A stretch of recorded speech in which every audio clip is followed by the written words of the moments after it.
if your job is to try to be the best basketball player you can be, right? To do that, you have to practice, you have to train, right? You want to train as much as you can, as often as you can. So if you get up at 10 in the morning, train at 11, right? 12, say 12, train at 12, train for 2 hours, 12 to 2. You have to let your body recover. So you eat, recover, whatever. You get back out, you train, start training again at 6. Train from 6 to 8, right? And now you go home, you shower, you eat dinner, you go to bed, you wake up, you do it again, right? Those are 2 sessions. Right? Now imagine you wake up at 3, you train at 4. You go 4 to 6, come home, breakfast, relax, blah, blah, blah. Now you're back at it again, 9 to 11, right? You relax, and now all of a sudden you're back at it again, 2 to 4, and now you're back at it again, 7 to 9. Look how much more training I have done by simply starting at 4, right? And so now you do that, and as the years go on, the separation that you have with your competitors and your peers just grows larger and larger and larger and larger and larger. And by year 5 or 6, doesn't matter what kind of work they do in the summer, they're never going to catch up because they're 5 years behind.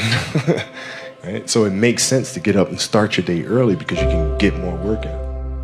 I didn't feel good about myself if I wasn't doing everything I could to be the best version of myself. If I felt like I left anything on the table, it would eat away at me. I wouldn't be able to look myself in the mirror. Right? So the reason why I can retire now and be completely comfortable about it because I know that I've done everything I could to be the best basketball player I could be. And so that's where it comes from for me. You can't leave any stone unturned. Trivial things weren't going to pull my attention. It had to be things weren't going to pull my attention. It had to be things that I had a purpose. I wanted to be one of the best basketball players to ever play. And anything else that was outside of that lane, I didn't have time for. At what age did that goal become crystal clear? I made that deal with myself at 13 years old. At 13 years old? 13 years old. That's the deal I made. You were crystal clear about it? Crystal clear. And where did inspiration come from? The love of the game. The love of the game, the challenge. Like I would watch Magic play, I'd watch Michael play, and I would see them do these unbelievable things, and I'd say, can I get to that level? I don't know, but let's find out. If I could work that hard every day, with being blessed with the physical tools that I have, what would my career be? And I made a promise to myself from that day that I was going to work that hard every single day so that when I do retire, I have no regrets. And that was the most important thing for me, is to leave no stone unturned, get better every single day. And if I lived that way, then over time, I'd have something that was beautiful. But that was my philosophy. It seems like a pretty simple one, but if you live your life to just get better every single day, you do that for 20 years, what do you have? Follow your passion first. First. When I retired from the game, I sat there asking kind of all the wrong questions. What's the biggest industry I can get into? And it's all the wrong stuff. And you got to sit there and ask yourself, okay, what am I truly passionate about? What do I enjoy doing? And when you feel that way, honestly, you feel like you've never worked a day in your life. It's the most fun thing in the world. You get up in the morning excited about what you're doing. And you got to be really honest with yourself about it. If you wake up in the morning and you're dreading going to work, dude, do something else. Right. Do something else. And those are hard decisions to make. But when you make those decisions, it's a very liberating experience. And you'll find out that the rewards will come. Basketball for me was the most important thing. So everything I saw, whether it was TV shows, whether it was books I read, people I talked to, everything was done to try to learn how to become a better basketball player. Everything. And so when you have that point of view, then literally the world becomes your library to help you to become better at your craft. The competitiveness that I bring to work every day is really helping people, in a sense, be competitive with themselves. Right? If you're animating something, or you're writing a screenplay, or you're composing a piece of music, is that the best you can do? Right? Don't ask me. Don't say, okay, do you approve? Don't ask me. I'm not the musician. I'm not the composer. You know. Right? So the competitiveness is more from an individual perspective. Is this the best you can do? And if the answer is yes, then off we go. We talk about this often, and we always talk about the fact that you can learn a lot more from the failures than you can from the successes.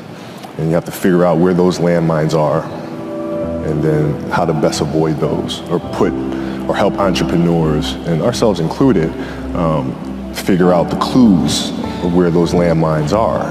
Not that you're going to avoid all of them, right? But it's also, when you do step on one, figuring out, okay, how do you recuperate? How do you balance back and pick yourself up? Dreams it should be pure. I think a lot of times, when we're born into this world, we actually wind up going backwards. And it seems like the more we mature, the more responsible our dreams become. And the more governors we put on ourselves and our ability to dream and to reimagine. And it's always a fight for us parents and for you guys to make sure that your dreams always stay pure. And so it's not a matter of pushing beyond your limitations or expectations. It's really a matter of protecting your dreams, protecting your imagination.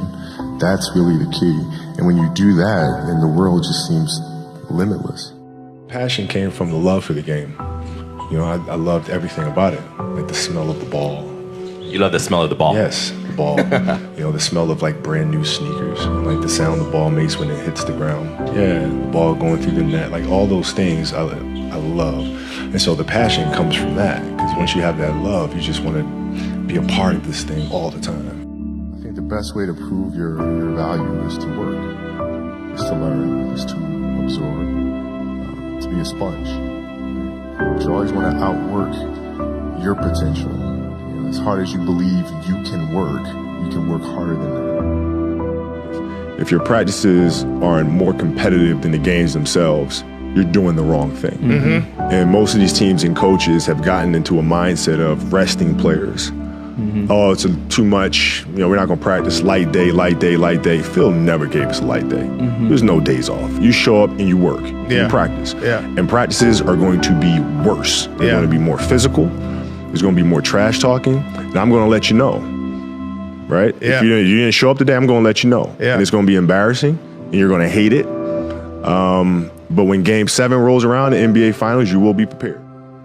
Rolled my ankle really, really bad. I came back, finished the series, but I couldn't touch a basketball until mid-September, which was driving me crazy because I couldn't train. Mm-hmm. But I looked at, this was like the 10th time I rolled my ankle in one season.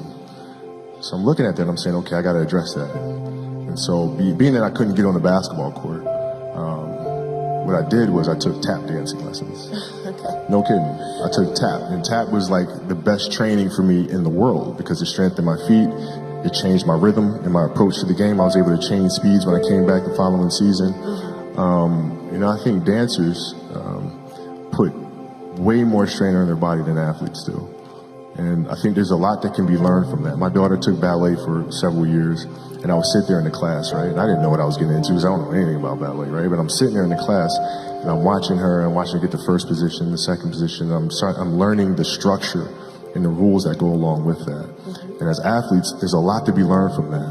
Because if you simply go out there and perform and play, yeah, you'll be great every now and then. But if you play with structure, if you understand the rules that come along with that, the discipline that comes along with that, then you reach another level.